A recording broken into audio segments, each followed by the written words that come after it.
My dear student, colleagues, and all the viewers who are watching this program live from Facebook page Physics Adda, I'd like to welcome you all to our International Physics webinar. And today it's our 57th International Physics webinar.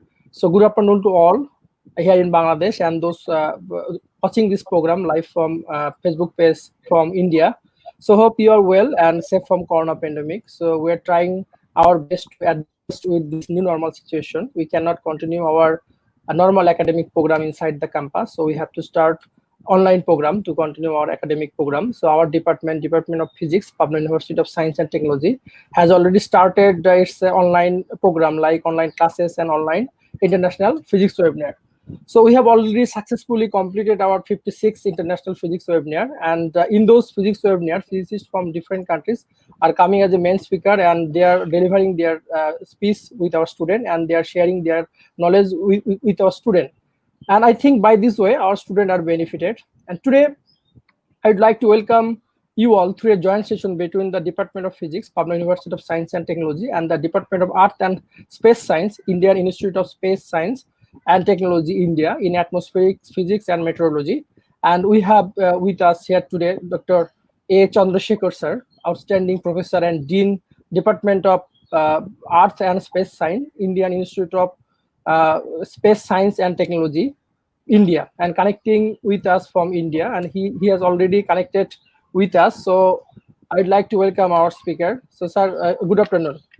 Yeah, good afternoon. Yeah, and welcome to our International Physics webinar, and welcome to our university and Bangladesh through online. So thanks for accepting our invitation, and we'd like to say thanks on the behalf of the Department of the Physics, Pabna University of Science and Technology. So for those who are new, I'd like to inform that we have divided our webinar into three parts. First, we'd like to introduce our speaker with all of you, and then our speaker will deliver his speech, and at the end, we have a discussion time. Anybody can join in that session, and you can ask question by commenting also. So I think you have already come to know about the today's title of this today's International Physics webinar, and the title is the Tropical Cyclone, and the speaker is Dr. A. Chandrasekar, and he's currently working as outstanding professor and dean, Department of Earth and Space Sciences, Indian Institute of Space Sciences and Technology, India. So if we see his educational background, you can see he has completed his bachelor degree from University of Madras and the master's degree from Department of Marine Science, Kochi University, and his PhD degree IISc from Bengaluru. And he has already some course offered in Introduction to Earth, Atmospheric and Ocean Science, and Numerical Weather Prediction, Physical and Dynamical Meteorology, and Physical and Dynamical Oceanography. And we can see his professional experience. So we can see his past affiliation. So he was worked as a head and center of oceans, rivers and atmosphere and land science at IIT Kharagpur from July 2008 to 2009, June. And as a professor in the Department of Physics and Meteorology at IIT Kharagpur from August 2004 to 2009.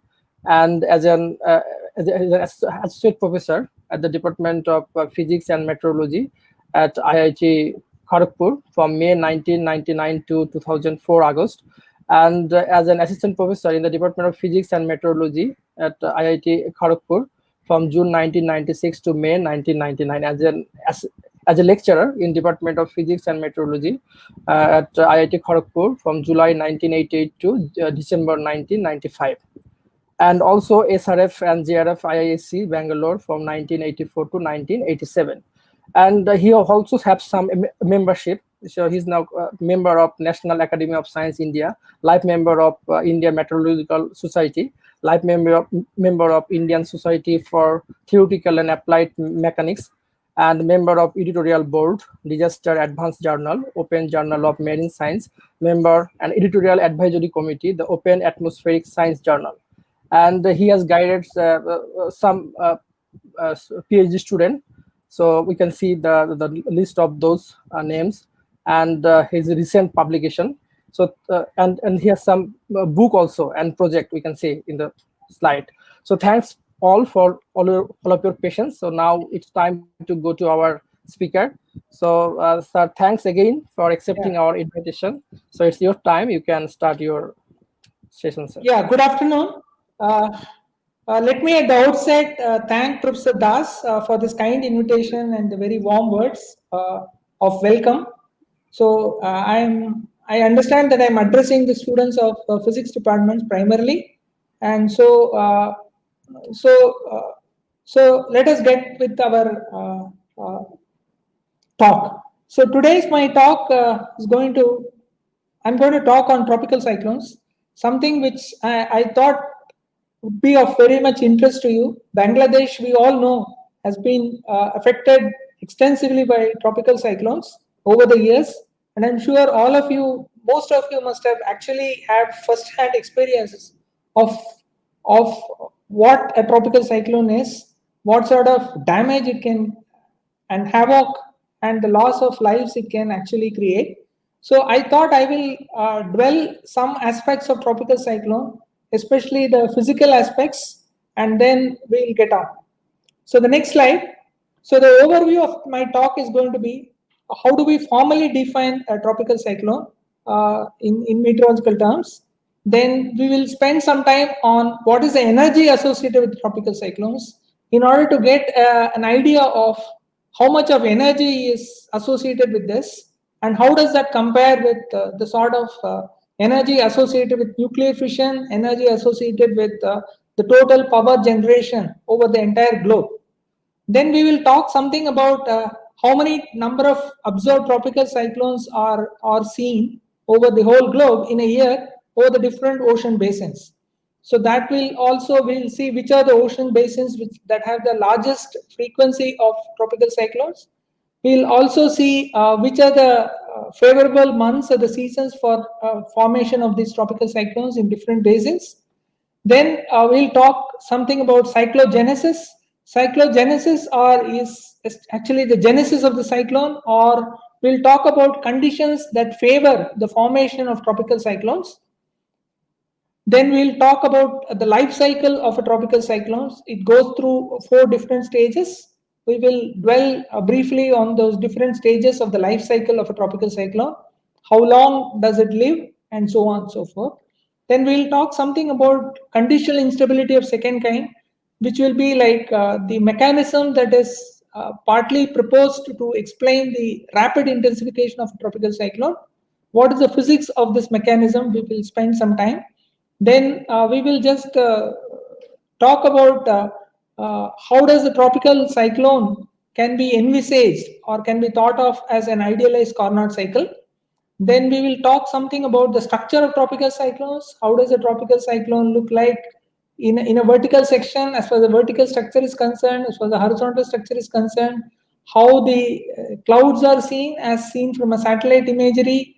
We'll also see how the distribution of rainfall happens, what is the distribution of pressure at the surface. We'll look at the distribution of horizontal winds. Then we'll talk something about tropical cyclone motion. What is the direction in which tropical cyclones move typically, and what are the physics behind this, what are the dynamics behind this tropical cyclone motion. And then typically the global tropical cyclone frequency, how much does the total number of tropical cyclones vary from year to year over the period of last 20, 30 years. Then very briefly about tropical cyclones over India.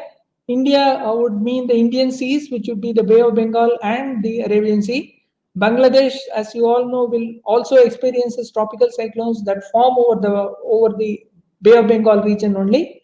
So we will spend some time on what is the speciality about these tropical cyclones. Unlike the other tropical cyclones, the seasons or the months in which tropical cyclones form over the Indian seas, including Bay of Bengal and Arabian Sea, is different from the seasons or months in which such cyclones form in other ocean basins. So we'll spend why is this formation of tropical cyclones over the Indian Sea is different from what is prevalent in the other ocean basins, and then that's about it. So let us get started. So tropical cyclone, by formal definition, is an intense vortex or a whirl, or it's a rotational motion in the atmosphere. And so when we talk of atmosphere, So it's a vortex. Now then we have to talk something about what is the horizontal extent of this vortex. So in atmospheric science, we actually have different scales of motion, starting from micro scale of the order of turbulent eddies. Then we have mesoscale. Mesoscale is further divided into something between 2 kilometers and 20 kilometers, something between 20 and 200 kilometers, something between 200 kilometers and 2000 kilometers. So these are called meso alpha, meso beta, meso gamma. Then we have the synoptic scale, which is of the order of 1000 to 2000 kilometers. Then we have the planetary scale, which is of the order of 10,000 kilometers. So in the real atmosphere, you have atmospheric motion is forms of different scales in terms of the lengths. Like for example, to give you an example, the monsoon depressions or the extratropical or the mid-latitude cyclones would correspond to the synoptic scale. Tropical cyclones will come under the meso gamma type of scale, which will run from 200 to 2000 kilometers. And the land and sea breeze would correspond to something like 20 to 200 kilometers. The typical thunderstorm cloud will be of the order of 2 to 20 kilometers, which will be the meso alpha. And typically the turbulent eddies, which will be of the order of few tens to few hundreds of meters, that would be typically the micro scale, including the atmospheric bound layer, which is of the order of 1 kilometer. So in the atmosphere, we have motions that are characterized by different scales, and these motions with different scales also have different time scales. Typically, the ones which have the largest time scale largest horizontal scales are also the ones which have the largest time scales. Okay, so for example, a tornado is something which is of the order of few hundreds of meters in horizontal extent, and its total lifetime is of the order of few minutes. Now, a tropical cyclone has a size which can vary from something like 400 kilometers to about 1000 kilometers, and it can live for about a week. Okay, the Indian summer monsoon circulation whose scales is of the order of more than 10,000 kilometers. It stays there for about a season, for 4 months, from June to September. So the larger the horizontal scale, larger is going to be the temporal scale. So that is the first thing. So typically the tropical cyclone has a horizontal size, which is of the synoptic scale, or what is also called the meso gamma scale. And the characteristic of the tropical cyclone is at the center you have a low pressure system. So the central pressure, at the central point of this system of tropical cyclone, the pressure is low. So we also call it a low pressure system. And then these tropical cyclones form only typically mostly over the tropical regions, especially over the tropical oceans. And these characteristics are, they have a cyclonic circulation at the lower level. Now, what do you mean by cyclonic circulation? Cyclonic circulation in its real sense means any circulation which is having the same sense as that of the rotating Earth. We all know that the Earth rotates from west to east 360 degrees in 24 hours, right? Now, imagine an observer in northern hemisphere who would like to actually see the Earth's rotating, and he is in a frame of reference which is fixed to the Earth. So in order to discern the Earth's rotation from west to east, he has to look down. He or she has to look down on the Earth. He is in the northern hemisphere, and the observer is looking down on the Earth, and Earth is rotating west to east. Any observer who is looking down on the Earth, which rotates from west to east, actually senses that the Earth's rotation is anti-clockwise or counterclockwise. So all motions in the northern hemisphere whose sense of rotation is anti-clockwise or counterclockwise are defined as cyclonic circulations. So obviously any circulation which is opposite to the circulation of the rotating Earth is called anticyclonic circulation. Now for an observer in the southern hemisphere, the same Earth is now rotating from west to east, but the observer has to look up to see the Earth rotating. Now when the observer looks up, the same west to east rotation is now actually clockwise. So for all motions in the southern hemisphere, any clockwise circulation has the same sense as that of the rotating Earth, and hence in southern hemisphere, clockwise circulation is called cyclonic circulation. Okay, so if I have a tropical cyclone in northern hemisphere, for example over North Indian Ocean, like over Bay of Bengal, then the sense of circulation of this at the lower levels will be anti-clockwise or counterclockwise. Whereas if the same cyclone were to form over South Indian Ocean, south of equator, then the sense of circulation of this will again be cyclonic, but will be clockwise. And in the upper troposphere, the sense of circulation will be reversed, will be opposite to the sense of circulation as what we see at the lower levels. So for a tropical cyclone that forms in Bay of Bengal, the sense of the circulation would be counterclockwise at the low level and clockwise at the upper level. Okay, and the most important characteristic of a tropical cyclone or this is that it possesses organized convection. Now all of you are physics students, so I don't have to define to you what is convection. So how did this name cyclone originate? The word cyclone is derived from the Greek word cyclos, that means the coils of a snake. So subsequently, when you see some satellite imagery of tropical cyclone, you will understand why this name cyclos, and from that the name cyclone actually happened. Now, according to India Meteorological Department, if the wind speed, suppose I have a system which has low pressure at the center, has cyclonic circulation at the low level, and the maximum wind speed associated with this system is 34 knots, then according to India Meteorological Department, such systems can be called as tropical cyclones. 1 knot is typically 0.51 meters per second. So if the wind speed associated with the system crosses 17 meters per second and it goes up to something like 24 meters per second, then such a system is called tropical cyclone. If it crosses 24 meters per second and goes up to 32 meters per second, we call it a severe cyclonic storm. And if it is beyond 32 meters per second, such a system is called a very severe cyclonic storm with hurricane winds. Okay, this is the classification of India Meteorological Department. Different scientists and operational researchers over different oceans and different regions of the world have their own classifications. I'm just being consistent with what is commonly adhered to, commonly sort of understood over the Indian seas. And this name tropical cyclones also have different names. They're called by different names over different ocean basins. Over the Atlantic and over the Northeast Pacific, these tropical cyclones are called as hurricanes.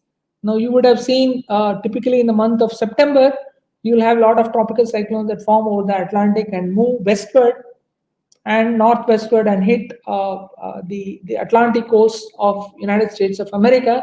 So these are called hurricanes in local parlance. Now, whereas if you go to Northwest Pacific, that is near to Japan, Indonesia, Philippines and all, so the tropical cyclones that form over there are known as typhoons. So in Northwest Pacific Ocean, these tropical cyclones are known as typhoons. Northeast Pacific and Atlantic Ocean, these are known as hurricanes. Over the Australian regions, these are known as willy-willies, and in local parlance in Philippines, these are known as bagyos. So these are just some common names of tropical cyclone. So before I get into more details about tropical cyclone, we just spend some time on what is the energy associated with the tropical cyclone. So we have seen tropical cyclone is a very intense vortex. The air is swirling around in a cyclonic circulation at the low level. So basically you have circulation in an anti-clockwise or a counterclockwise sense of circulation in the northern hemisphere, and then it has organized convection. So that's what we saw. So, and we all know that tropical cyclones are associated with very high winds, very intense rainfall. So we want to make an estimate of what is the energy associated with the tropical cyclone. So for that, what we will do is, one way of making this estimate is to actually see how much of rain has fallen in a day associated with that particular tropical cyclone.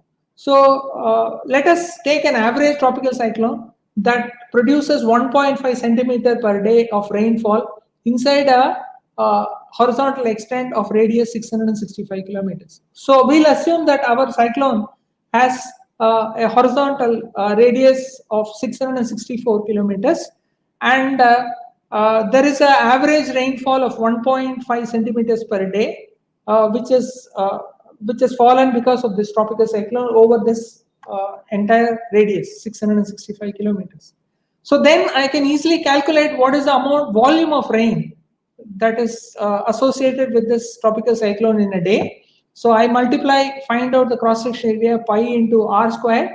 So r kilometers I convert into meters. So 665 into 1000 square into the amount of rain is 1.5 centimeters. So I convert centimeter into meter, 1.5 into 10 to the power minus 2. So I get 2.08 into 10 to the power of 10 meter cube per day. That is the volume of rain that has fallen down on the earth associated with this tropical cyclone. Now we also know the density of the water is 1000 kilogram per meter cube. So knowing the volume and the density, I can calculate very easily the mass of the rain associated, which turns out to be 2.08 into 10 to the power of 13 kilograms per day. Now, how did this rain come about? The rain has come about because of an associated change of phase between water vapor and liquid water. Now, as physicists, all of you know, when there is a change of phase from water vapor to liquid water, there is a release of latent heat of condensation. And this value of latent heat of condensation is given by 2.5 into 10 to the power of 6 joules per kilogram. Now, if this much mass of rain, 10 power 13 kilograms of rain of mass has fallen in liquid form, then this much of rain has got converted from that much mass of water vapor. So if 1 kilogram of water vapor undergoes this phase change from water vapor to liquid water, there is going to be a latent heat of condensation release of 2.5 into 10 to the power of 6 joules. So we can estimate what is the associated energy by multiplying the mass of the rain into the latent heat of condensation. That gives us 5.2 into 10 to the power of 19 joules per day. Now I know one day is 86,400 seconds. So if I divide, if I change that per day to per second, in order to get the energy associated in terms of watts, energy per unit time, so I get a value of 6.0 into 10 to the power of 14 watts.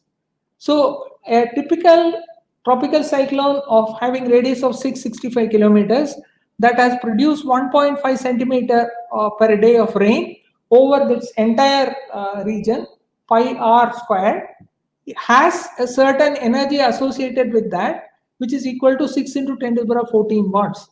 Now this number is so large that actually it is about 200 times the worldwide electrical generating capacity.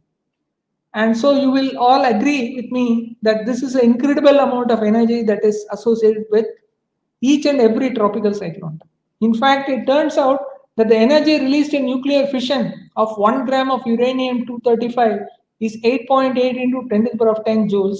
So the amount of energy here is associated with a very large mass of uranium release of energy associated with nuclear fission of uranium-235. So now that we got a sense of how much is the energy associated with one tropical cyclone, we will go to the next step and find out how many tropical cyclones form. So typically over the entire globe, about 80 tropical cyclones form every year. Okay, the region or the ocean basin which has the largest number of tropical cyclones, almost 30% of the total number, is actually over Northwest Pacific, and the regions affected are China, Hong Kong, Macau, Japan, Korea, Philippines, Taiwan, and Vietnam. And the season when this tropical cyclones form is typically during May to November. The second largest number of tropical cyclones that form over an ocean basin is over Northeast Pacific, where about 20% of the total number of tropical cyclones get formed, and typically these form between May 15 to November 30th, and these are the countries that are affected by that. And the next largest is over North Atlantic, Caribbean Sea, and Gulf of Mexico, where there are 11, and the season is June 1st to 30th November, and these are the regions that are affected by it. Now, as far as so typically, if you see, these are all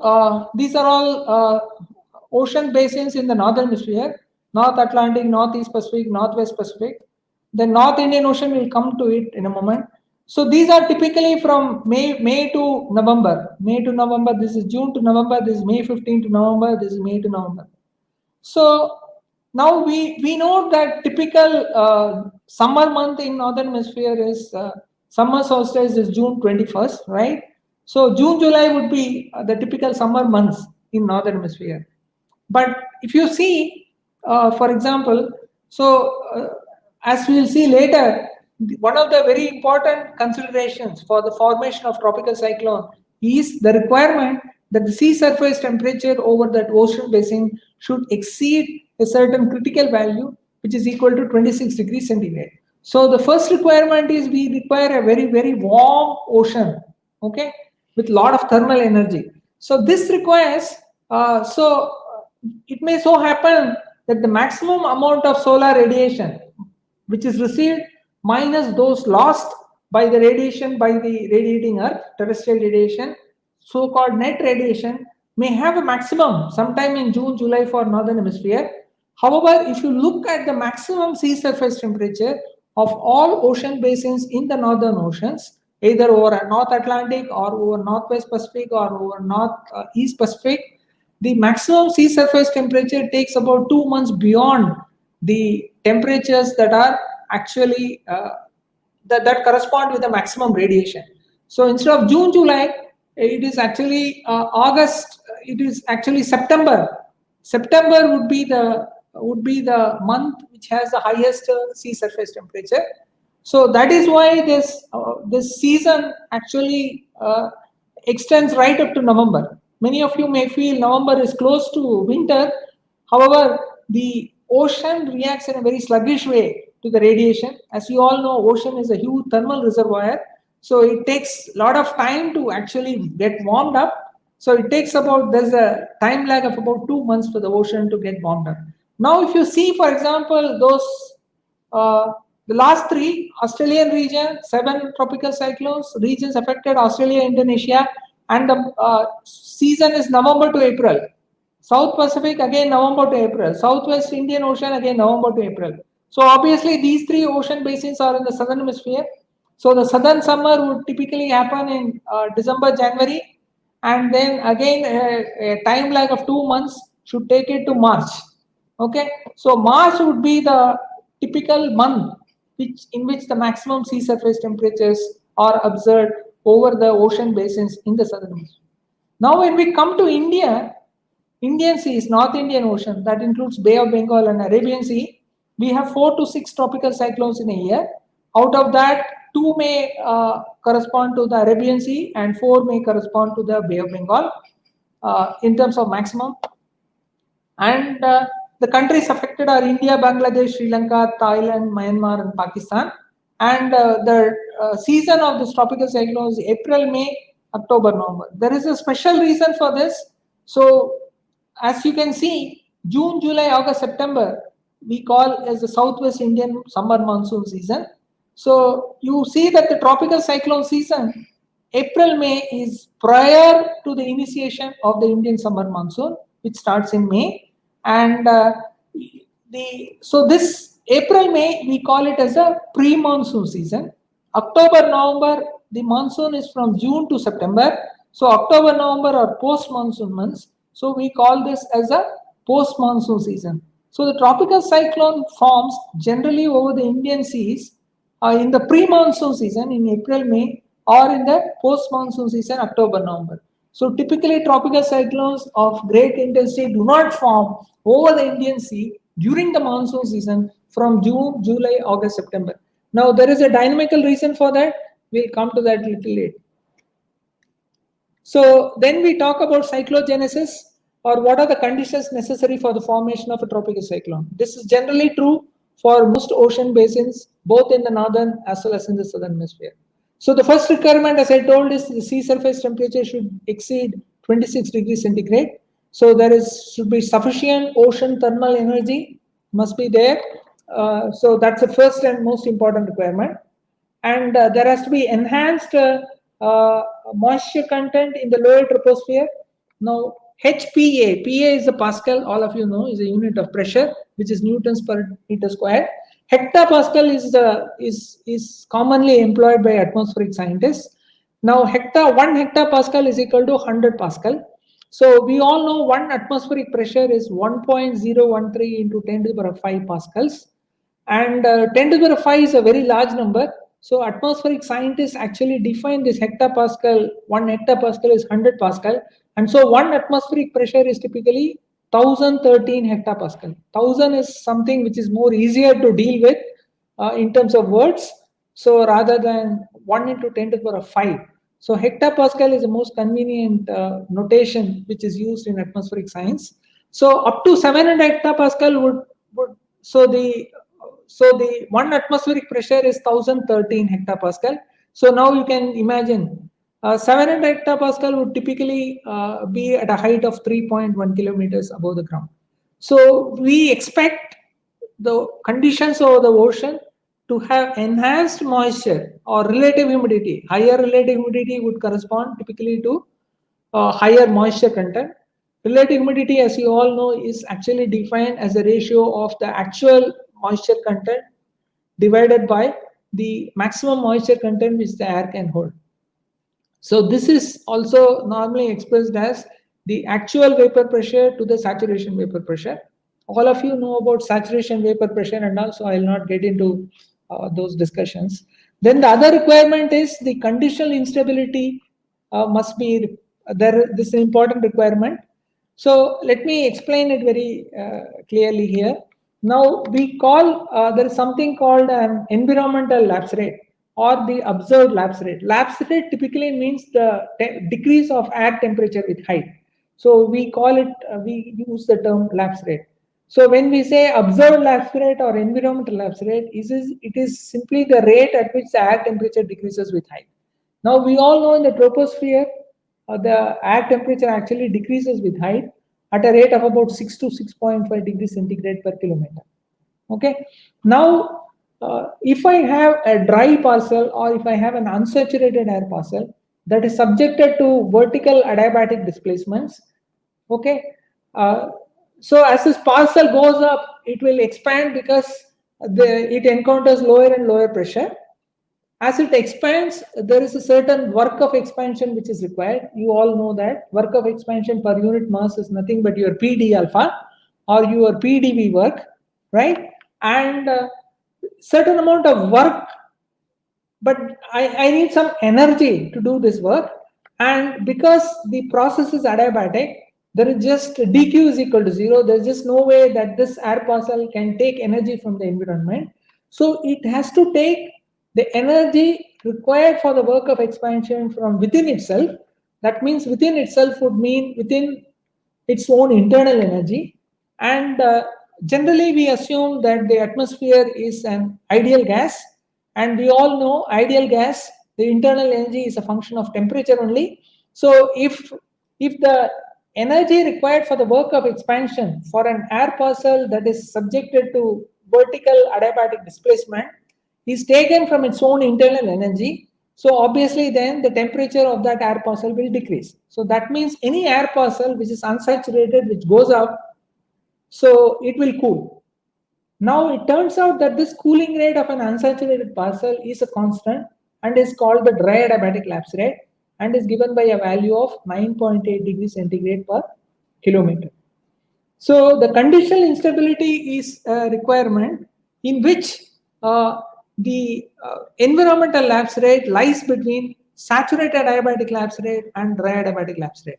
Now, saturated adiabatic lapse rate would correspond to the cooling rate of a saturated air parcel.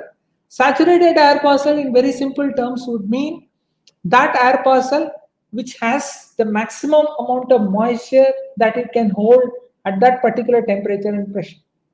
So under that conditions, we say the air is saturated, it cannot hold any more moisture. This is the maximum it can hold. So that would correspond to the relative humidity of 100%. So if this saturated air parcel were to go up adiabatically, then it is also going to cool because it is going to encounter lower and lower pressures. It is going to expand. There is work of expansion required. There is energy required to perform this work of expansion. And since the entire system is adiabatic, So again, it cannot take energy from outside. But then what happens is, as this air parcel goes, saturated parcel goes, it cools. And the amount of moisture that an air parcel can hold depends on its temperature. So lower the temperature, lower is the moisture content it can hold. Now, assuming that this rising air parcel, saturated air parcel, which has a certain amount of moisture, there is no loss of moisture happening during its ascending adiabatic motion. So it starts initially from a height where it has the maximum moisture it can hold at that temperature. But as it goes up, it cools. Now it has a lower temperature.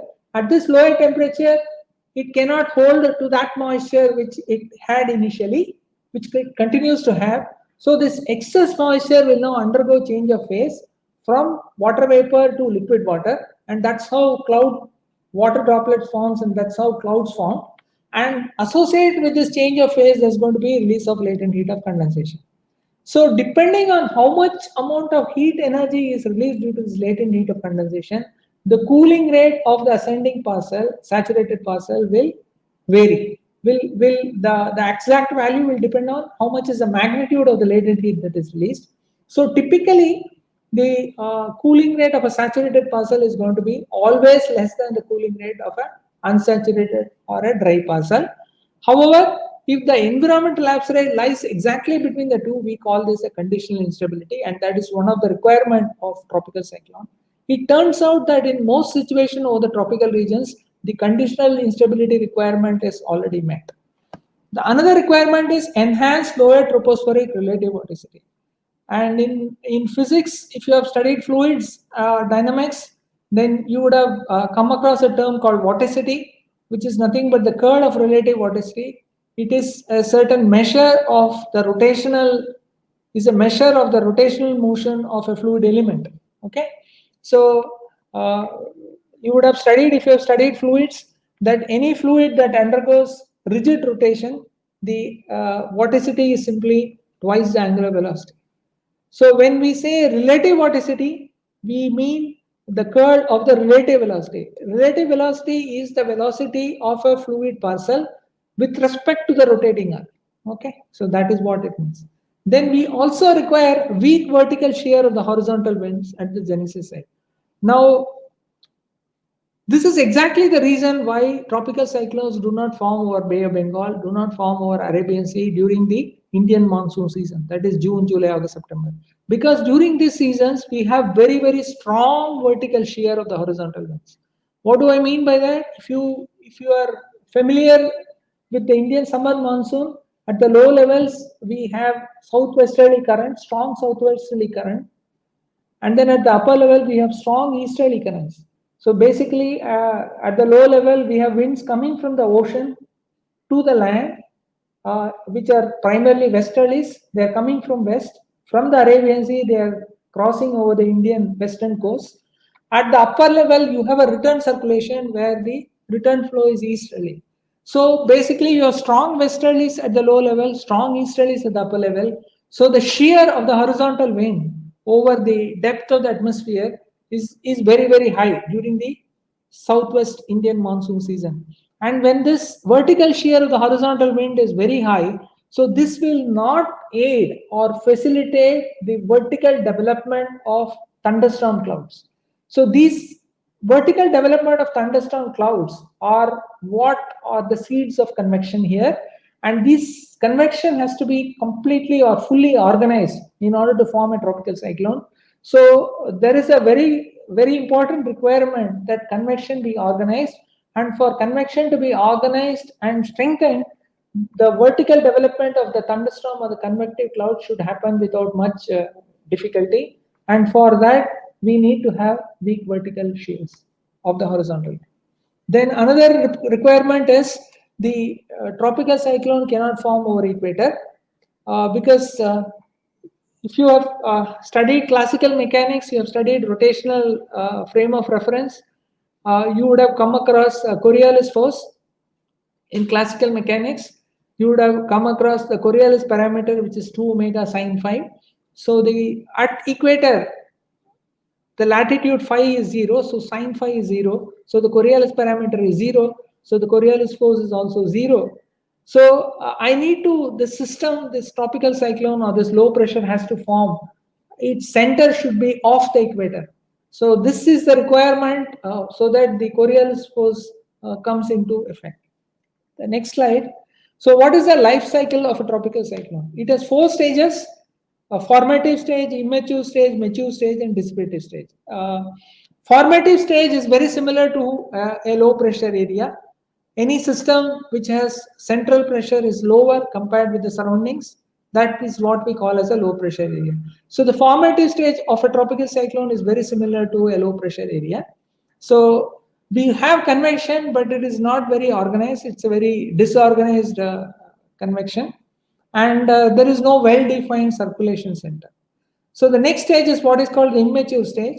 Now, all of you, many of you would have come across that the strength of a tropical cyclone is told in terms of the minimum sea level pressure at the center of the tropical cyclone, or in terms of the maximum wind speed that is experienced by the or associated with the tropical cyclone. So in terms of intensity of a tropical cyclone, we ask what is the lowest central pressure to which this tropical cyclone is having, or what is the maximum wind speed that is encountered or associated with this tropical cyclone. So if you recall, in one of the earlier slides, I said the India Meteorology Department says that the wind speed should cross 17 meters per second, right? So in the immature stage itself, that 17 meters per second wind speed is reached. 17 meters per second would possibly contribute to something like a pressure drop of something like 6 to 8 hectopascal. Even that also is reached. So the intensity, the central low pressure starts dropping very rapidly in the immature stage and reaches its minimum value, and associated with it, you have strong winds, intensifying to its maximum value with organized convection manifesting as long. So at the immature stage, the maximum wind speed is attained, the minimum sea level pressure is attained, but then the size of the system is too small to call it a tropical cyclone. So the third stage is what is the mature stage. The difference between the immature stage and the mature stage is there is no more deepening of the central low pressure. There is no more strengthening of the maximum wind. This maximum wind that was attained in the immature stage continues to remain.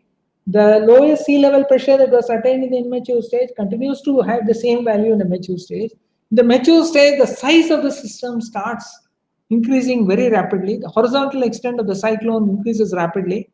And then at the end of the mature stage, you can see clearly a distinct and circular eye. I will come back to it and say what is this eye at a later stage. And then once the cyclone is over the warm tropical oceans, it will continue to intensify or at least not weaken.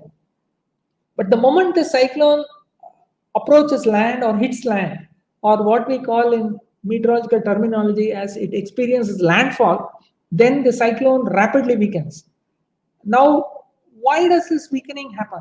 So the moment the cyclone hits the land, it weakens because its energy source is cut off for the tropical cyclone. The energy source for the tropical cyclone comes from the underlying warm tropical oceans. So the ocean provides both sensible transport of heat in form of convection, convection, as well as latent heat of evaporation to this tropical cyclone, which actually drives, which provides its energy source. The moment the tropical cyclone hits land, it is no longer has this energy source from the warm tropical ocean, and then quickly it starts weakening. Now, it also turns out that tropical cyclones don't really have to hit land in order to weaken. Even if they move over to ocean regions where the sea surface temperature is below 26 degrees centigrade, again they will weaken. So it's not necessarily that tropical cyclones have to weaken only if they hit land. Now the time or the duration it takes for the life cycle to change from one stage to the next stage, second to the third stage, third to the fourth stage is something which is very, very different for different tropical cyclones. Okay. So typically the lifetime of a tropical cyclone can be something like 5 to 7 days. So the more it stays over the warm tropical ocean, the more it is likely to at least not weaken. The moment it hits land, it's going to weaken. So I'll now come to this conditional instability of second kind. This is a physical mechanism that is explained this is the hypothesis that is proposed, the mechanism that is proposed to explain the rapid intensification that takes place in a tropical cyclone. So evidently, this from one transition from one stage to the next stage can take place in a matter of few hours. So that's why it's very difficult to actually predict whether a low pressure system will actually intensify and become a tropical cyclone. It's very hard because the process is very, very rapid, and this CISC mechanism, conditional instability of second kind, provides a mechanism for this. Now here, as this figure, if you can see, this is the ocean, the blueness is the ocean. So this arrow tells you what is the direction and the movement of the atmospheric air that is associated with the tropical cyclone. So what you see here is, you see this is in northern hemisphere. So you see the air circulating in anti-clockwise or counterclockwise direction. This is cyclonic circulation, right? Now center we have written L. L means it's a low pressure area. So when central pressure is low, the air surrounding to the low is all high, relatively high pressure. So the air will rush in from high pressure to low pressure. As it rushes in, you have relative motion with respect to the rotating earth. The Coriolis force comes into play and deflects all this relative motion perpendicular and to the right in the northern hemisphere. So the air rushing inside is deflected to the right, and that's why you have something this sense. Sorry. So the air rushing in from here to here is going to be deflected to the right. So this is sense. So that is why you have this anti-clockwise or the cyclonic circulation. Okay. Now close to the surface of the earth, we cannot disregard friction. Otherwise, we have a three-way balance between three forces: Coriolis force, pressure gradient force, and centrifugal force. In this example, the pressure gradient force is directed radially inward from high to low pressure. The Coriolis force and the centrifugal force are basically directed radially outward. So the resultant of the Coriolis and centrifugal force exactly balance the pressure gradient force. The moment I include frictional force, a fourth force, and the characteristic of this three-way balance between pressure gradient, centrifugal, and Coriolis force is that the air flows in a circle, counterclockwise in a circular motion. The moment I introduce a fourth force, friction, the motion gets modified and it no longer flows in a circular way, it actually spirals inward. Because the moment I introduce friction, there has to be a radial component which has to be directed towards the low pressure. The low pressure here is directed towards the center. So obviously the circular flow will not go in circles, but it will spiral inward.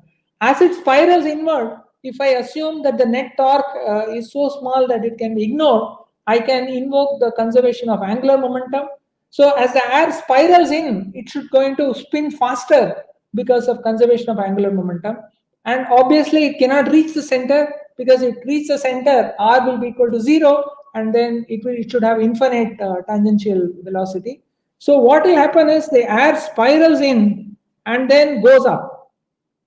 This vertical motion associated with this low pressure region and positive cyclonic vorticity is attributed to what is called Ekman layer dynamics, which is little advanced and something which you are not familiar. So I'll skip that. So we'll just presume that if I have a low pressure with positive cyclonic vorticity, I'm going to have vertical motion. So this spirals in and then spins faster and then goes up. Okay. And as it goes up, there is an outflow in which, so I have said that at the upper troposphere, the sense of circulation is opposite. So here it is counterclockwise, there it is actually clockwise. We'll see that. Now there are two things happening. One is this low pressure system, which actually facilitates the air rushing in, right? And this air which is rushing in is swirling more and more. So one is this low pressure system. Another is when this air goes up, because it is over the ocean and the air is already close to saturation, as it goes up, it cools, and then the excess moisture undergoes change of phase from water vapor to liquid water, there is release of latent heat of condensation. And this release of latent heat of condensation happens, it's a relatively small scale process compared with the low pressure system, which is a large scale process. Now, in this conditional instability of second kind is a mechanism proposed to explain the rapid intensification of tropical cyclones, in which there are two scales. One is the synoptic scale or the low pressure scale, and the latent heat of condensation, which is called the convective scale. These two scales or these two processes interact in a cooperative manner to rapidly intensify the tropical cyclone. Let me explain it a little more. So I have the initial low pressure system. The moist air is rushing in. So it spirals in and goes up. As it goes up, there is a change of phase happening. There is latent heat of condensation. Release of latent heat of condensation here is going to heat up the atmosphere here. Heating up of the atmosphere here is going to intensify the high pressure here. Intensifying the high pressure here would intensify the outflow from here.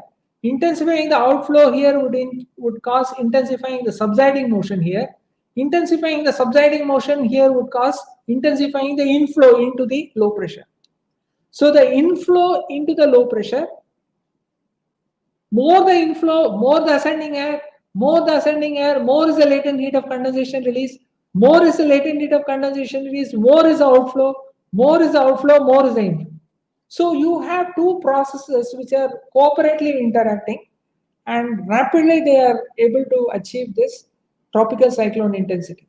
So that is what is the CISC mechanism. So the same thing is again showed in a different way.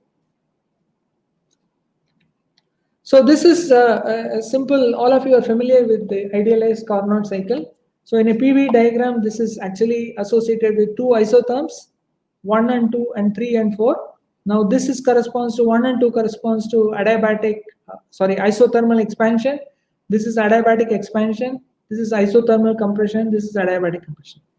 Now this is a typical thunderstorm cloud or a convective cloud, which is part of the tropical cyclone. Now this is the sea surface. Now if you look at the air close to the sea surface, now here the center of the cyclone has low pressure. The pressure outside is much higher. So as the air rushes in from outside to here, it is moving from high pressure to low pressure. And so I should presume that the air is going to expand because it is moving to a region of low pressure. And if the process were perfectly adiabatic, just as we discussed, when the air parcel goes up and it's adiabatic, then it requires work to be, the work of expansion is actually taken from its own internal energy and hence it cools.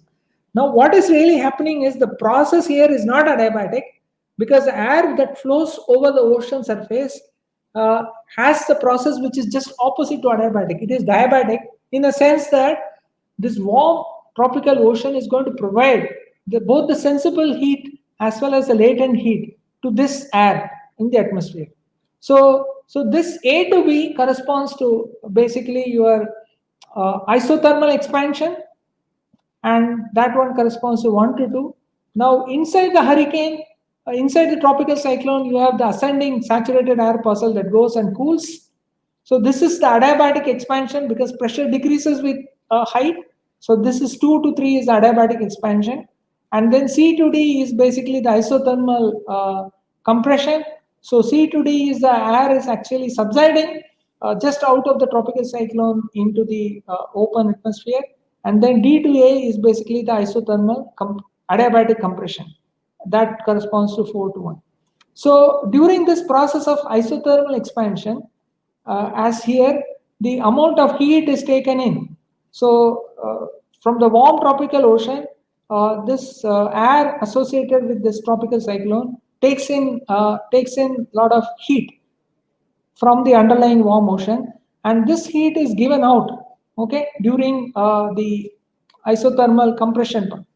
So in a sense, we can envisage the Carnot, the tropical cyclone to a idealized Carnot engine.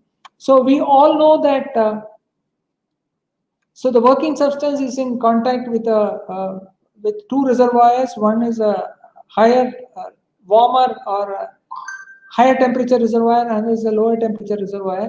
So the higher temperature reservoir here is the oceans, the lower temperature reservoir is the upper portion of the atmosphere. Okay, and typically the Carnot cycle, there is a certain amount of work done which is actually equal to this area of the circle.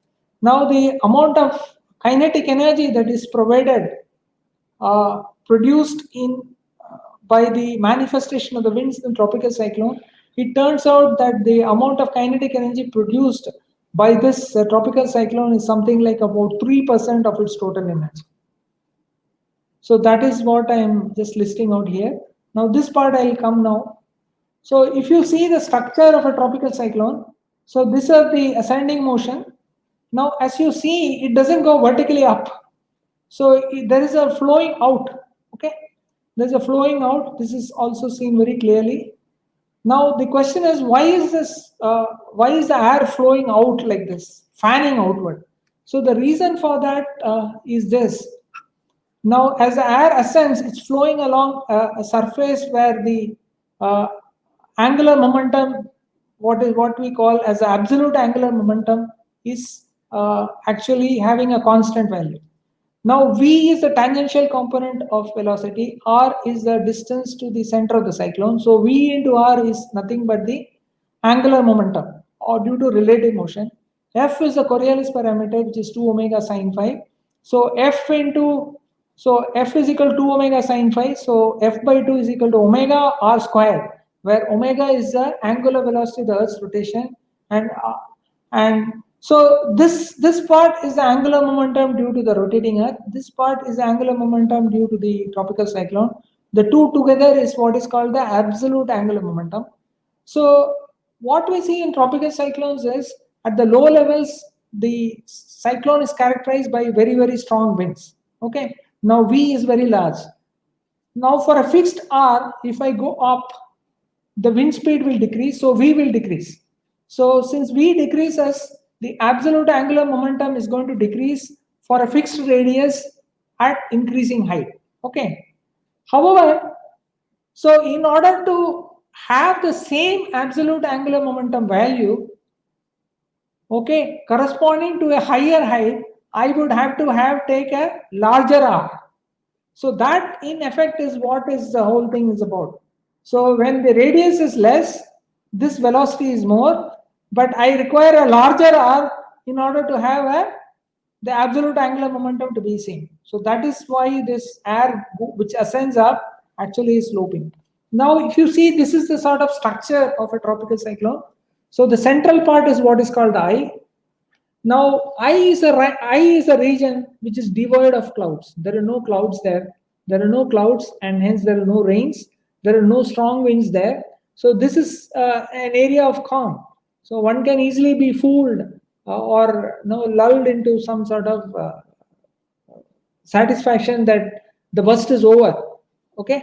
So this is what is called the eye. Just like our human eye, our black thing which is there in the center, so because there are no clouds, this central portion appears black or dark in a satellite imagery, and that's why it's called the eye. So it has got a structure which is very complicated. As you can see, this is the eye. Surrounding that is what we call as a eye wall region. So this is called the eye wall region. So you can see the thunderstorm clouds are stacked and organized in perfect order. So it is like a wall. So from the center of the eye, if I move radially outward, I see towering cumulonimbus clouds with base around 1 to 1.5 kilometer and the heights exceeding, going up to 16 to 20 kilometers. All around in 360 degrees, I see towering cumulonimbus clouds all along aligned like a wall. So that is why it is called the eye wall region. So beyond the eye wall region, so what you see is, you see this rain bands or the cloud bands and the rain bands associated with the cloud bands. So the sense of circulation is always like this. That is anti-clockwise. You can see this. That is the cyclonic circulation. You can see this. This is always this. This is the so this figure actually tells you the winds as well as associated with the clouds. So what you can see here is you have cyclonic circulation here. Now the question is, why is the center devoid of cloud? The center is devoid of cloud because you have subsiding motion happening at the center. Now, if this subsiding motion, when when air actually descends downwards, it actually gets warmed. If air parcel were to descend downwards or subside to a lower elevation height, okay, adiabatically, so this will lead to compression. As we have seen, just like the ascending air parcel, when it goes up, it expands, and then work is required for this expansion. So in the opposite case, when you have adiabatic compression, adiabatic subsiding motion, when this air parcel comes down, so it encounters larger and larger pressure. So it is actually subjected to certain work is done on this air parcel, which actually warms up. So there is adiabatic compression and an associated warming. So once the air gets warmed because of adiabatic compression, it will no longer remain, because at higher temperatures it can hold more moisture, but the moisture capacity is still the same. So as it descends down, it warms up, so it can hold more moisture, but it has less moisture than the maximum it can hold, so it becomes unsaturated. So because it is unsaturated, it's going to now warm according to 9.8 degrees centigrade. But if this subsiding air were to reach up to the ground, what will happen at the ground? The central pressure is low. So if this were to reach the ground, it will fill up the system, fill up the low pressure, and kill the system. So what happens is there is a subsiding motion, but it does not reach up to the ground. It sort of diverges here, and this cyclonic circulation at the upper level becomes a anti-cyclonic circulation, which is clockwise in the northern hemisphere. Okay, so within each of this you have ascending motions, and you have descending motion between any two of these clouds. You can see that. Okay, so this is what I have explained here. I've explained this the eye wall, the spiral bands, and the size can vary a lot between 5. It can be as small as 400 kilometers, it can be as large as 1000 to 1200 kilometers. And the size has nothing to do with the intensity. We have experienced tropical cyclones which are very small, but which have really created a lot of havoc. So then another important thing is how the pressure varies across the cyclone. So this is the center of the cyclone. If I take a vertical section, if I move from outside the cyclone, now the pressure here would be equal to 1 atmospheric pressure. If I move radially inward, so the pressure drops and reaches a minimum value, which is equal to the central lowest pressure. And if I move radially outward from the center of the cyclone, the pressure again increases. Okay, so so this is how the pressure distribution varies across us. Now, if you look at the wind speed, at the center of the cyclone, the winds are very, very light. As I go radially outward from the center, the wind speed picks up, and then it reaches a maximum in what is called the cloud wall region, and then subsequently the wind speed decreases. Now, if I look at the rainfall at the center, there are no clouds. There are no clouds in the eye region, so the rainfall is minimum. The maximum rains are experienced over the eye wall region, and radially outward, if I go beyond the eye wall region, the rainfall decreases. And just as we saw here, now here I will have a lot of rain here, and then less rain here, there's more rain, less rain here, there's more rain. That is what is actually seen here. So you have a maxima, and then there's a dip, there is again an increase, there's a dip, then there's an increase, and so on. So these are all associated with this rain bands. And this gives you a horizontal structure of the wind speed. So at the center, the wind speed is very less. Associated something like 50 to 70 kilometers from the center of that, I have maximum wind speeds. And as you can see here, the extent of the maximum wind speed is more close to the ground and decreases in the horizontal extent with height. So the strongest regions of the tropical cyclones are closer to the surface. As we go up, the tropical cyclone weakens. Now, looking at the vertical air motion, there is vertical ascending motion over the eye wall region. So that is what is characterized. The red ones, this is the ascending regions. This is the maximum ascending regions corresponding to the eye wall. So it turns out that the core of the tropical cyclone, the air temperatures are warmer compared with the temperatures outside. So this is the equivalent potential temperature, which is some sense of temperature. So it has got higher values inside than outside. And the maximum higher values are seen from mid-troposphere, which is from 500 hectopascal to something like 300 hectopascal. I'll give a physical reasoning for this. So many of you would have studied what is called the hydrostatic equation. So -1, so basically this tells us if I have a vertical, what I should say, slab of air, okay, at rest, it is subjected to two forces. One is the gravity, which is acting there vertically downward. Another is as the pressure decreases with height. So what happens is this slab of air is subjected to larger pressure force by the air below that than the pressure force that is acting above this.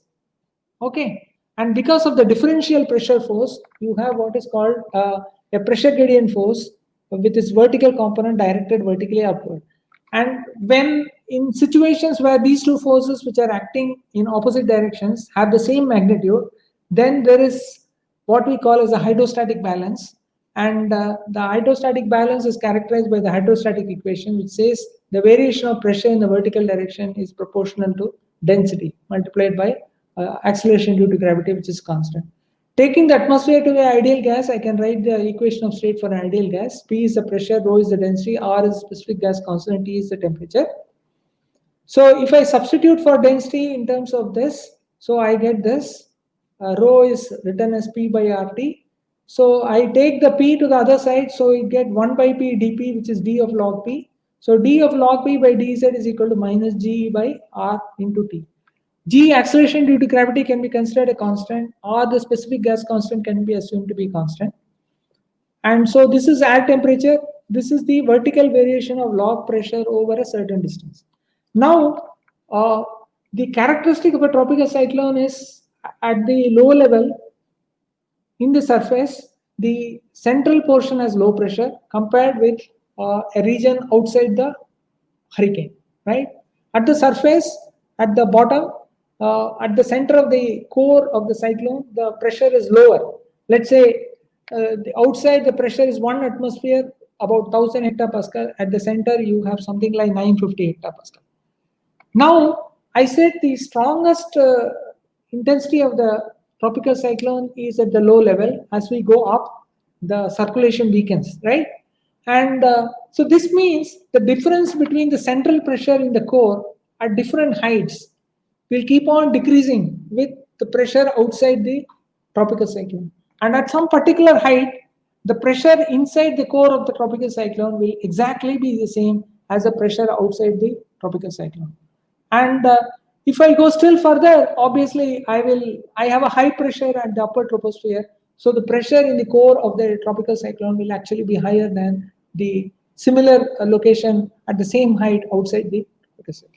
So if we restrict our discussions from the surface to the height in which the pressure gets equalized, so what we see is the vertical variation of pressure in the core of the hurricane. So there, d of log P in the core is actually less than the d of log P outside the hurricane, outside the tropical cyclone, right? This is because at the surface, the center has a lower pressure, let's say 950 hectopascal. At some particular height, let's say 6 or 7 kilometers, the pressure is equal, 500, 500. 500 inside the cyclone, 500 outside.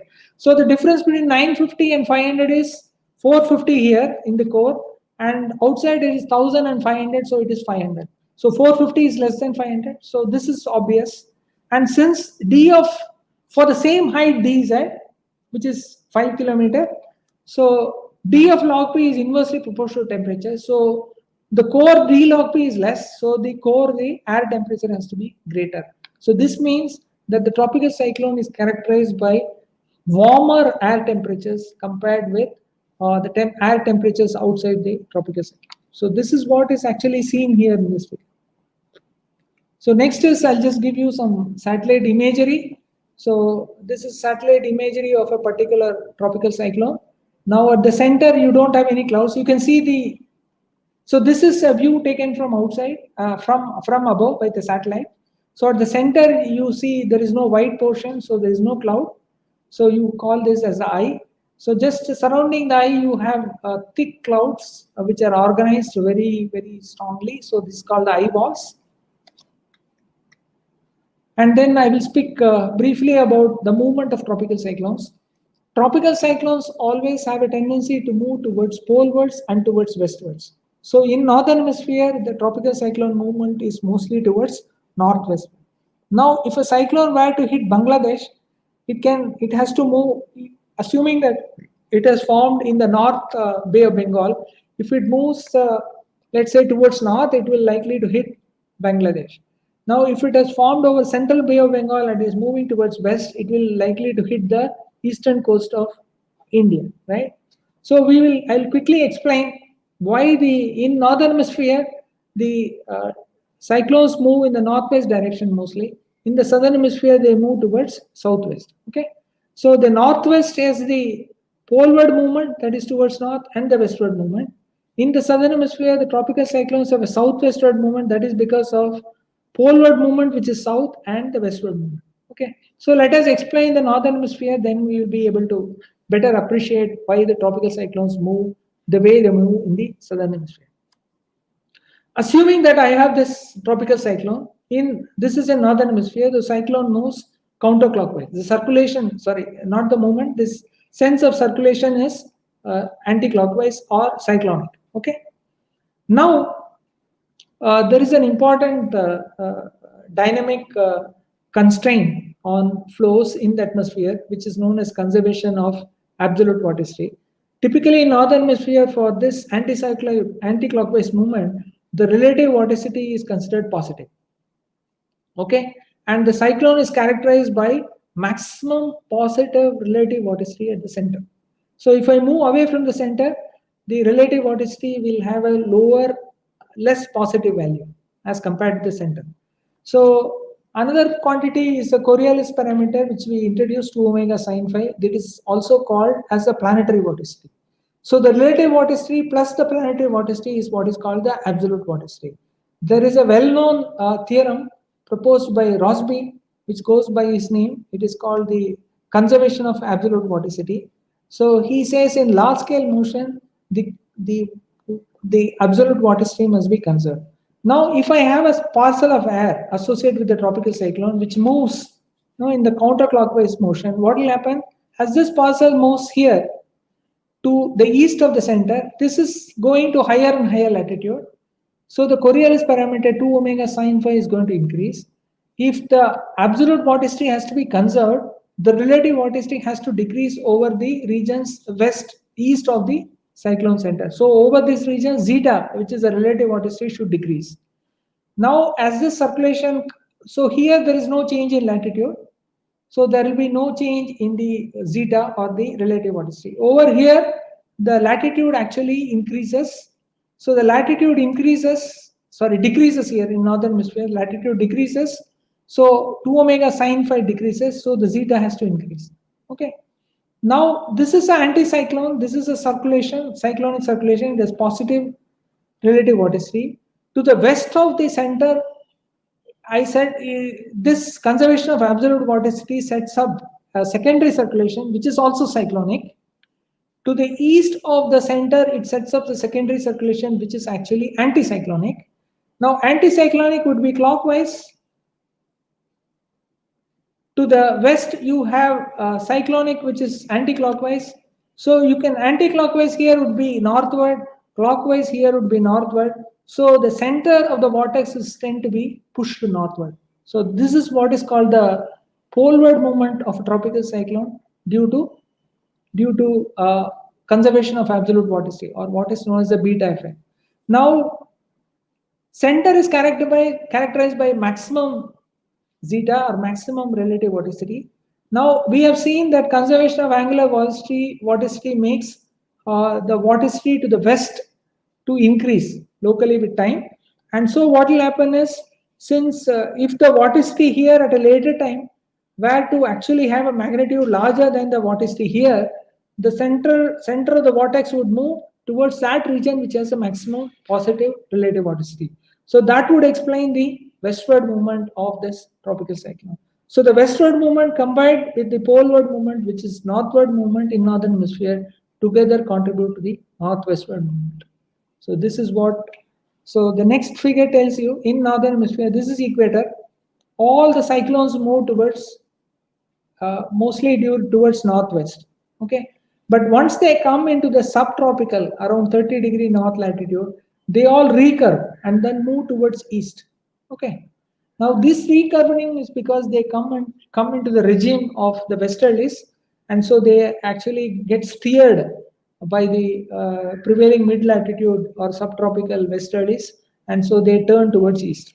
So if you look at southern hemisphere, these tropical cyclones have a tendency to move towards southwest, and then they again, once they come to the subtropics, they have a tendency to move towards east. Okay, so this is how they move towards southwest, and then they recurve and move towards east. Now this is actually South Atlantic. So what you see is, you don't see any tropical cyclones here. This is for a large period, 1851 to 2006. This part of this is actually Northeast Pacific. This is South. So this is Eastern Pacific, and this is Southeastern Pacific. Southeastern Pacific off the coast of Peru and all, also there is no cyclone. South Atlantic also there are no cyclones. The reasons why there are no cyclones here is because the temperatures of the sea surface do not necessarily exceed 26 degrees centigrade. So the initial thermal energy required to generate a tropical cyclone is absent in these two ocean basins. So this is the global tropical cyclone frequency. So I said typically on average about 80 tropical cyclones form. So there are variations year to year, as well as small variations are also associated with the different ocean basins. So this is an example of a tropical cyclone which hit Bangladesh, called the Bola cyclone, which hit Bangladesh on 12th November 1970. It's supposed to have killed more than 3 lakh people. The maximum wind speed was about 50 meters per second. The minimum sea level pressure was 966 hectopascal. As I told you, 1013 hectopascal is considered 1 atmospheric pressure. So there's another cyclone. So in the 80s,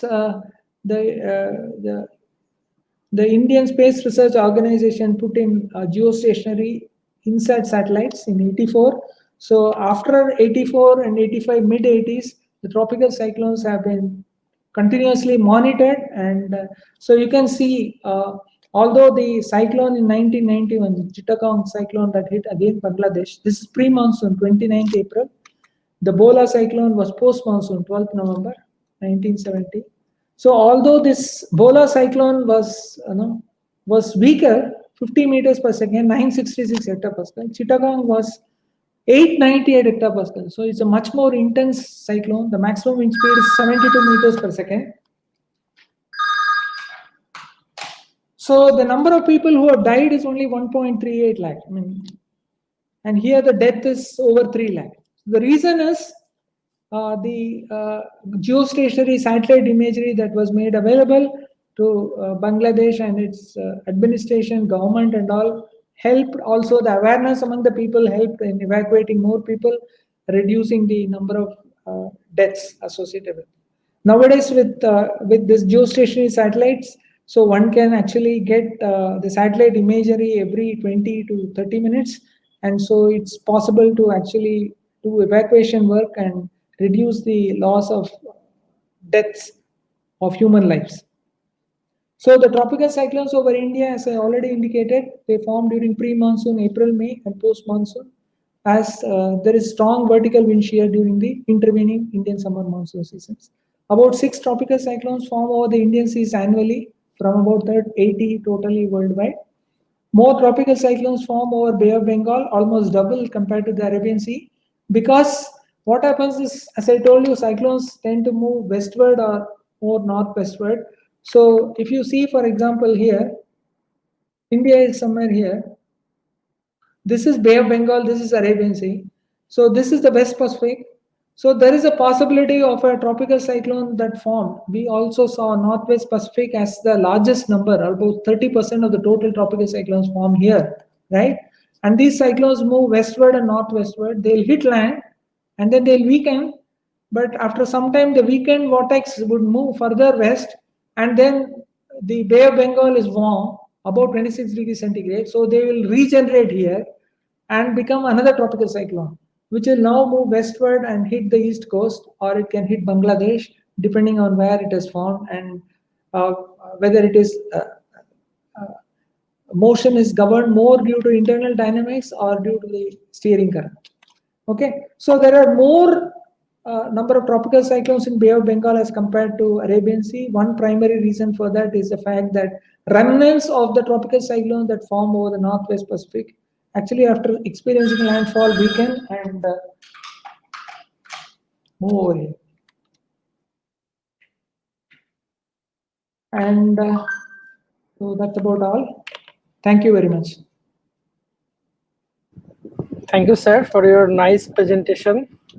We have learned a lot of things about the atmospheric physics and the tropical cyclone. Yeah. So we have got some questions, sir. Sure, so if sure, you allow, we can start out.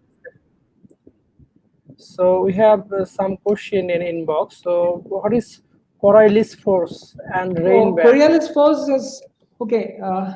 For physics students, Coriolis Force is not new. Those who have studied classical mechanics will know. Anyhow, I'll quickly explain. Like for example, suppose I have now I have a motion in the atmosphere, right? Now, what is the most convenient frame of reference for me to describe this motion? So obviously the most convenient way I can describe the motion of the atmosphere is in a frame of reference that is fixed to the Earth, correct? Imagine I have a frame of reference with the center at the center of the Earth, the vertical axis coinciding with the polar axis, and the two horizontal axes which are mutually perpendicular in the equatorial plane, right? And so for this particular axis which is fixed to the Earth, this axis, this frame of reference is not an inertial frame of reference. Because in an inertial frame of reference, the unit triad vectors that characterize this reference frame, they are fixed. Their orientations of this unit triad vectors don't change with time. Now, in a frame of reference which is fixed to the Earth, because the Earth is rotating west to east, these unit vectors also will change their orientation with time. So clearly, a rotating frame is a non-inertial frame. And we all know that the Newton's laws of motion are only applicable to an inertial frame of reference. In fluid dynamics, as well as in the atmospheric sciences, the momentum conservation, the physical principle is invoked only from Newton's second law of motion. So the principle of conservation of momentum is nothing but Newton's second law of motion. But I cannot directly apply Newton's second law of motion to a frame of reference which is fixed to the Earth, because that is an inertial frame of reference. So the workaround solution for this is I find out what is that acceleration that is responsible for the deviation or departure from the inertial character. Any rotating frame, what is that acceleration that is responsible for this departure? And these acceleration terms are considered as fictitious forces or pseudo forces. So one of the acceleration terms and associated fictitious force is the Coriolis force that arises because of relative motion with respect to the rotating Earth. If the atmosphere were at rest, if the fluid were at rest with respect to the rotating frame, there is no Coriolis force. Coriolis force comes into play only if you have winds, only if you have ocean currents, only you have relative motion with respect to the rotating. And this owes its existence and its origin only to the fact that we are observing it from a frame of reference. If I have to observe it from a frame of reference which is inertial, there is no Coriolis force. Is that clear? So the rain bands are basically, these are characterized, so what happens when you have inflow happening, when you have this low level inflow happening and the inflow spiraling in and going up. Now what happens is as it goes up, there is a release of latent heat of condensation, and then there is a change of phase happening. So clouds form. So these are all cloud bands. So these are basically a signature of the inflow, the spiraling inflow that is happening, and the fact that the clouds are formed in those things. So that is what we call as the rain bands. In order for the rain to form, we need to have clouds. So for a rain band, to get a rain from a rain band, we need to have a cloud band. So the cloud bands also have the same comma structure, which is characteristic of the low level cyclonic circulation associated with the tropical cyclone. Am I clear enough? Thank you, sir. Yes. We have another question in the inbox. So what is the difference between eye of the cyclone and core of the so cyclone. eye of the Is there any cyclone difference or is same basically unit? the one where there is no weather. There are no clouds, no rain, no winds, and it's like a very warm, sunny day. So, core of the cyclone would involve the eye wall region also. Yes. Okay, so thank you. So we have some question in comment too also. So we can read the comments. So why do we find tropical cyclones in the pre-monsoon and post-monsoon season, not in monsoon? So the reason is during monsoon, at the low levels, we have very strong westerly currents. So we have, that's why the monsoon is called southwesterly Indian monsoon. So the winds are coming from a southwesterly direction. And in the upper troposphere, around 12 to 14 kilometers, we have a very strong easterly circulation. That is, the winds are coming from the east. So basically, at the low level, the winds are coming from the ocean to the land, coming from the west to east, and in the upper levels of the troposphere at 12 to 14 kilometers, air is moving from land to the ocean, from east to west. Okay, so you have very strong southwesterly current at low level, very strong northwesterly current at the upper level with opposite signs. So if you take the vector difference of the velocity, it is going to be larger in magnitude. Let's say you have 10 meters westerly and 30 meters easterly. So 10 minus of minus 30 is going to be 40-meter difference. So you have very strong shear in the vertical direction due to the horizontal winds. So when you have such strong shear, what will happen is the air will move away from that region, and it will not, so it will move in the horizontal direction quickly. So for the tall cumulonimbus or the thunderstorm clouds to form, so we need to, so this cloud has to develop vertically. And for it to develop vertically, we need to have penetrative convection. Penetrative convection is not going to be facilitated if you are going to have very strong vertical wind shear. So because the monsoon time, we have very strong vertical wind shear. So the penetrative convection or the tall cumulonimbus clouds are absent. And without those tall cumulonimbus clouds or thunderstorm clouds, you cannot have tropical cyclone.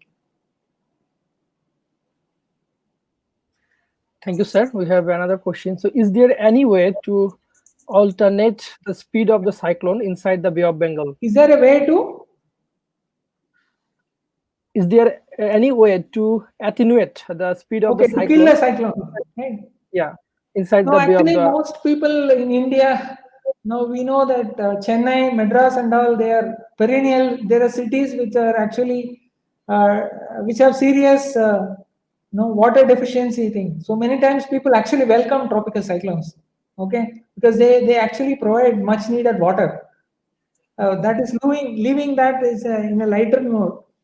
The only way to kill a tropical cyclone would be to kill the eye cloud, whatever those thunderstorm clouds, the convective clouds that are associated with the eye wall. So if these clouds can be like destroyed or sort of not allowed to grow in their, to their strongest heights, okay, then possibly they can be made to die over the ocean itself. But then I cannot bring strong vertical shear into the atmosphere, right? So these are all only theoretical speculations.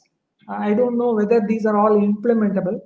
One possible theoretical speculation is, see, if I want to protect from the damaging effect of a tropical cyclone, what I should do, I should kill the cyclone when it is over the sea, right? Now, the cyclone owes its intensity or its energy, everything to the amount of clouds and the amount of rain it brings in, right? And this rain is an end result or a manifestation of a change of phase that has happened between water vapor and liquid water and the associated huge latent heat of condensation release. Now, if I can get the tropical cyclone to rain over the ocean itself, then obviously, once it has rained out, the tropical cyclone will not be able to regenerate. assuming that the amount of rain that falls. So one idea is to actually get it to rain the tropical cyclone out. Okay, there are some hypotheses regarding artificial rain making in for the warm clouds. One hypothesis is that if I fire from land, I fire mortars into this towering thunderstorm clouds. Somehow I can kill them over the sea, and that will prevent from these tropical cyclones from attaining their ferocious intensity and their potential to damage. So these are all only in the realm of theory and speculation. So beyond that, I don't think there is just any practical implementation of which this has been actually tested and shown. Most people would not want, at least over India, to kill the cyclone because they bring in a lot of rain, which is very much necessary for the population. As you know, population is worldwide growing very rapidly, and water is a very, very important thing, which is like, so water is a very, very critical thing, and so many people actually welcome. So we all know now we can continuously monitor 24/7 a hurricane because we have geostationary satellites. So, and also what is also done is people use numerical models to actually simulate how the cyclone is going to move, with what speed is going to move, in what direction it's going to move. And many times these models are reasonably accurate, and so they provide some 48 to 72 hours advance notice for the government machinery to evacuate people into safer places. So there are models which can predict. Of course, models have their own issues, but then more and more in recent times, it has been observed that these models do have certain skills in terms of prediction. So they may be off a little bit, but by and large, they are able to tell what direction they are going to move, with what speed they are going to move, how much advance time of warning is available for the government machinery to actually prepare themselves for any disaster mitigating effect to be successful. Thank you, sir. Yeah. So we have another question. This may be the last question. Okay. So, sir, due to the global warming, how much probability is to occur the tropical cyclone in our country? That means Bangladesh. And how much temperature is needed? No, actually, this is very difficult question to answer. Like, for example, it is an undeniable fact that the planet Earth is warming. There is a global warming. There is no two opinions about that. The annual planet air temperature is steadily increasing over the last 150 to 200 years, and we also know the reasons for this. And so these are all undeniable facts. So we also know that the higher the temperature of the atmosphere or the planet Earth, larger is going to be the amount of evaporation that can happen. So there will be more likelihood of more moisture in the atmosphere due to increased warming, due to the global warming. But beyond that, just having more moisture in the atmosphere, that does not necessarily mean that you'll have more tropical cyclones. So this is something which, because you need to have a mechanism to actually lift the air in order to provide for the necessary instability mechanism to be for these tall cumulonimbus clouds to form. And this, unlike in other situations, in a tropical cyclone, this convection has to be organized in such a very effective manner. So there have been studies which have looked at whether the number of tropical cyclones have increased worldwide or basin-wise over the last 50 years, last 100 years, because of increasing global warming. So there is no clear evidence that there isn't going to be an increase or a decrease. So the only thing people are suggesting is in the realm of global warming, maybe the intensity of the tropical cyclone will be much more than the sort of intensity which we have experienced. So that is one. So it is like, in general, this heavy rainfall events, that is a general statement. The heavy rainfall events or these extensive rains which are happening. So these can actually become much more intense Okay, so the total rain may be more or less the same, but the number of such heavy rainfall events may actually increase. In a similar way, the total number of tropical cyclones may not change drastically with the global warming, but the intensity of some of these tropical cyclones in the change scenario, global warming scenario, can indeed be much more stronger. They may be much more intense. Yeah. So I think more studies are required before we can arrive at some logical conclusions. So I don't think we have enough data to actually make any sweeping statement regarding global warming and tropical cyclones as of today. Thank you, sir, for your nice presentation and discussion session also. So we'd like to say thanks on the behalf of the Department of Physics, Pabna University of Science and Technology, for accepting our invitation. So hopefully, thank you very much for giving me an opportunity. It was nice. Thank you for your invitation. Thanks, sir. So bye for today. Hopefully, in near future, we'll arrange another webinar with you, sir. So thanks. Thank you. Bye for today.